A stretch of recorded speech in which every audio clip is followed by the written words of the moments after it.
Hello everybody, my name's Llama Joe and welcome to my channel. Alright, we are back with a letter.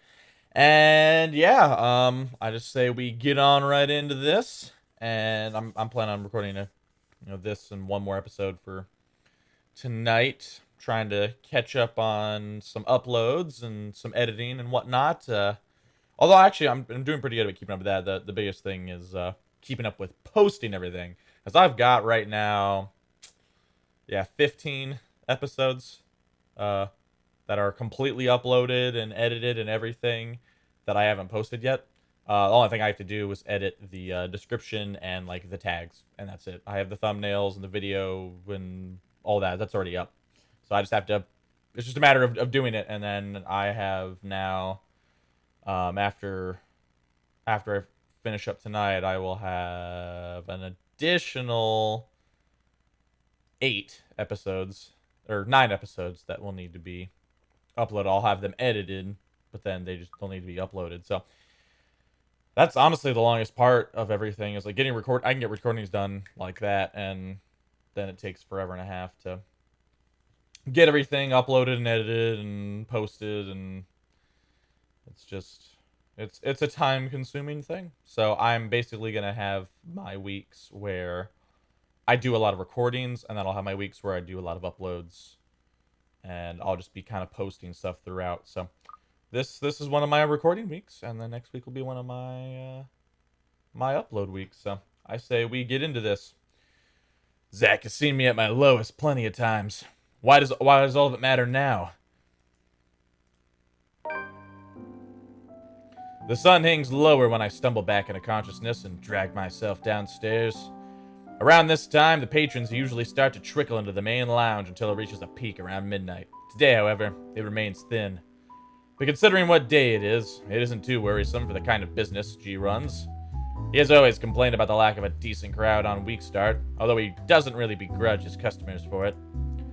No one wants to start the week with a bad case of a hangover after all, even him.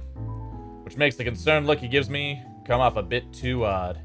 But the kind of danger we're in, this swiftly puts me on the edge even before sleep completely fades from my mind. Something wrong, G? G hums, but there's an undertone of annoyance in it despite his casual and open movements. And only after he finishes wiping a tumbler and carefully settles it face down? You mean sets it face? Oh, wait. On the table, does he give me an answer?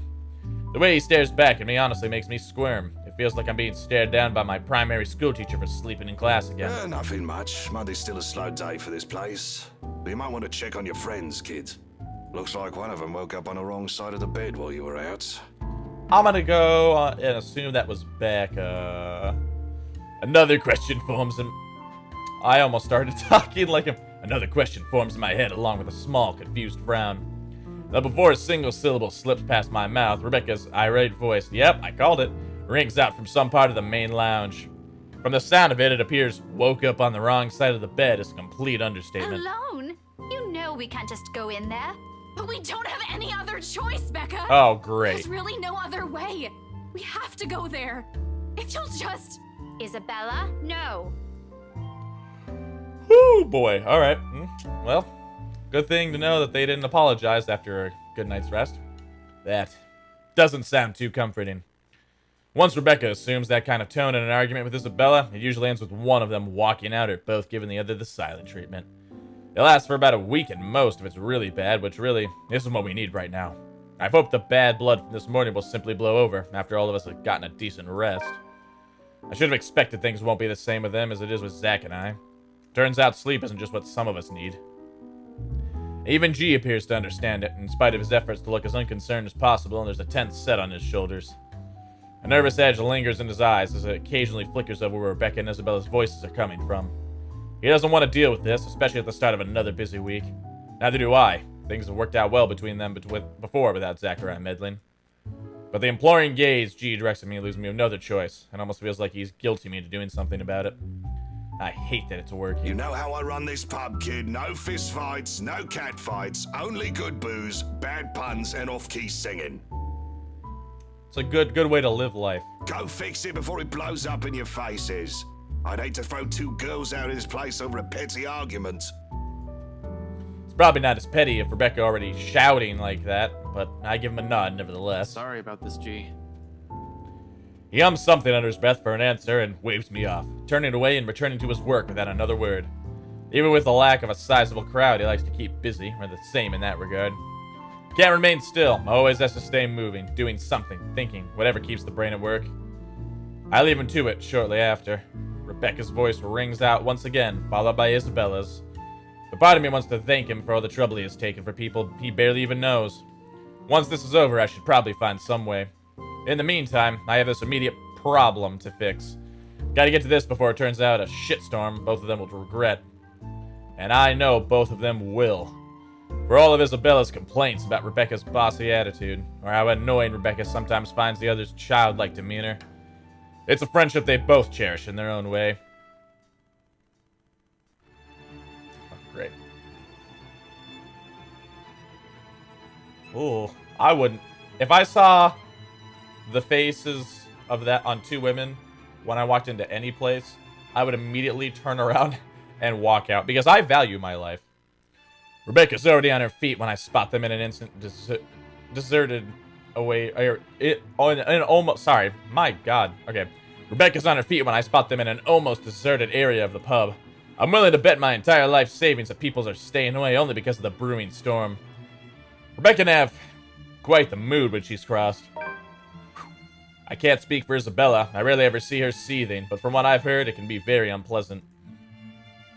The way she's glaring up at the redhead from her seat, regardless of how much the other woman towers over her right now, already says everything.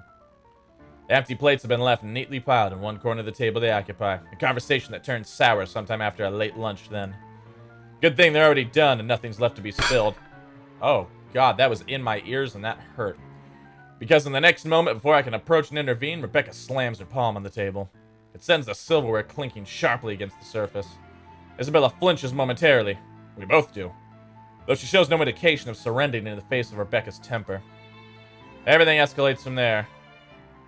You've already gotten us in enough trouble because of this let a ghost everything. You're blaming me again? And you can't expect everyone to fix your mess. You keep on There putting we the go. blame on me, but you're the one who didn't listen. All of you. If you just listened in the first place, maybe this wouldn't have happened. No. No, it still would have happened, you just all would have been on the same page. But you're too busy acting like you know what's best for everyone, when in fact you're the one who's being selfish. Yikers. I'm the one who's selfish. Uh-oh. Yet you're still going to do what you want anyway, even if the people around you are already beside themselves with worry. This is how you've always acted since we met, and I'm tired of it. Sometimes I wish you never even came here. No. Because all you've given us is a headache. There's some things you can't take back. You know why I had to come here. My dad. Oh. Your dad has nothing to do with this. It has always been you and your whiny, careless self. that Becca has doesn't know always been about the problem. dad. Oh. Yeah, I agree. Maybe I should have stepped in earlier. I definitely agree. Woo! Oh, no. Ooh, okay, well. Someone's head's about to get smashed through a window. Maybe I should have said something the moment Rebecca slammed the flat of her hand on the table and the second I've entered the area. Oh. Either way, it's too late to act. Harsh words have already been hurled between the two. Words more cutting than any blade, each and every one of it digging a wound too deep in the person they've been aimed at. Ugh. I don't know why I'm yawning. I just woke up from like a 3-hour nap. I mean, it is like 11 at night, but still. For a long time, Isabella sits there in silence while Rebecca stands unmoving, arms crossed and breathing heavy. Despite the lack of words between them, they're both vibrating with anger, refusing to meet the other's eyes. Ever so slowly, the atmosphere in the room turns thick and smothering. A strained air no one in the immediate vicinity, including me, dares to break until the ones at its center does so. Rebecca definitely won't. At some point in our friendship, she has grown to become a woman firm with her opinions. She's never going to back down from this, not when she knows she has a point. Isabella, on the other hand, there's always been a certain stubbornness in her. As frustrating as it is to see sometimes, that's what has gotten her through life's hardships. Perhaps even the only thing that has. Oh, come on. I get annoyed with myself when I yawn while I'm recording, because it's just rude. When you have nothing else, people tend to cling on to what they have within themselves instead. But she also knows when to withdraw, when a struggle turns useless. Kind of awareness almost second nature to her. Yikes. When enough is enough, Isabella abruptly stands and marches towards the exit. In fast, rigid steps, away from the hurt and painful words they've let fly earlier. She bumps into me in her haste, the impact nearly knocking her off her feet. Instinct kicks in at the last moment. I reach out for her, grabbing her arm in a steadying grip. Surprise splits across her face, an expression mirrored by Rebecca behind her. Neither of them have noticed me. However, that doesn't mean I won't have things to say about this. Oh, come on!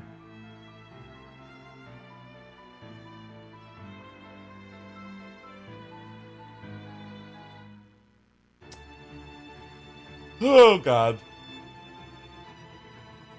Here's the problem. I agree with what Rebecca's saying, but she said some really hurtful stuff. So I'm afraid that they're not going to bring that up. Because I'm not going to take Isabella's side. Like, I'm going to click agree with Rebecca, but...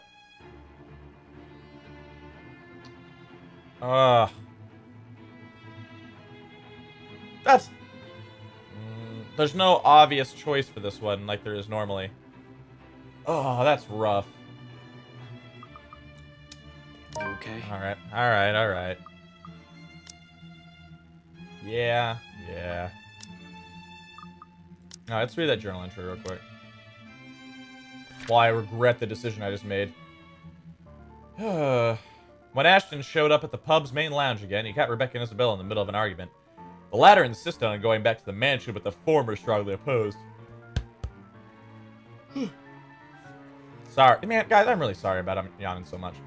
However, before Ashton could step in, harsh words had already been said. Let go, Ashton. Rebecca has a point, though. I know, Ash.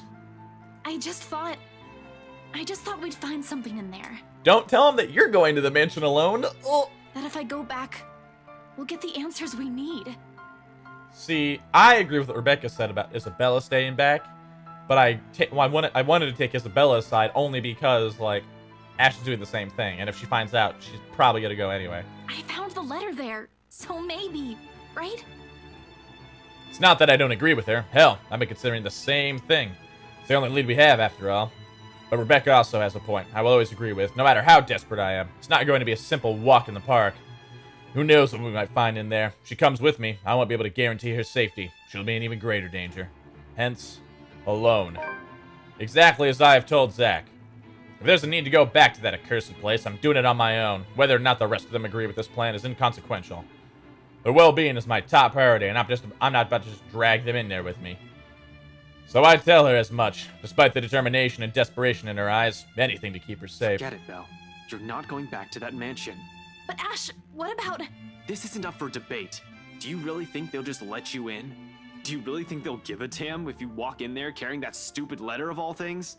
No, but there has to be something we can tell them. Look, I really can't let you do that, Belle. Ash, the people living in that place now, they were with me during the open house. They have to know. They're in as much trouble as we are. I know, but it's risky. It's dangerous. We don't know what you might find in there. Or if you'll even find anything. Yeah. What if you see her again? What if she goes after you? What are you going to do? For all we know, it might be a dead end. It's not worth it to put yourself in harm's way like that. Yeah. I was gonna say, I was like, I wonder if maybe that's like, since the main part of the curse is like at the mansion, like what if, you know, the further they go in, the deeper they go, the more powerful she becomes, right? Because, I mean, it's clear she tries to kill them when they're outside of the mansion. Except for Hannah. But yeah, it's pretty clear that, like,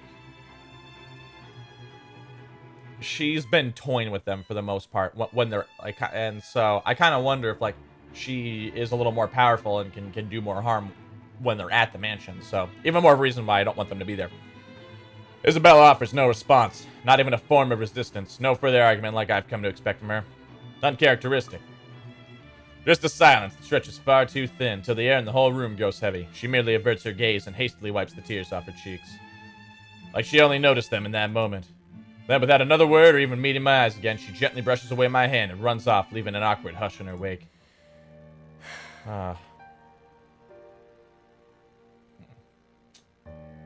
That's what I was afraid was going to happen, but it was going to happen to one of them, so. Rebecca soon slumps on the chair Isabella's just left, gingerly reaching up to press the bridge of her nose and breathing out a ragged exhale. Arguments like this have always drained both her patience and energy, usually more than her rowdy students do, despite being no stranger to it. In the quietness of the room, I find myself drifting towards her and taking the empty seat next to her. Shortly, she leans her shoulders to mine, like she used to all those years ago. Back when all that mattered to us were grades and what kind of trouble we'll get into the next weekend. No curse, no letter, no ghosts. Just us and whatever our imagination, or probably wherever our imagination will take us, what it actually meant to say. But How are you holding up? they're about to have another interaction, so we're going to stop it here. Thank you guys so much for watching. As always, feel free to like, comment, subscribe. Tell me what you like, tell me what you don't like, and I'll do the best I can to make it right. I'm Llama Joe, and I'll catch you guys later.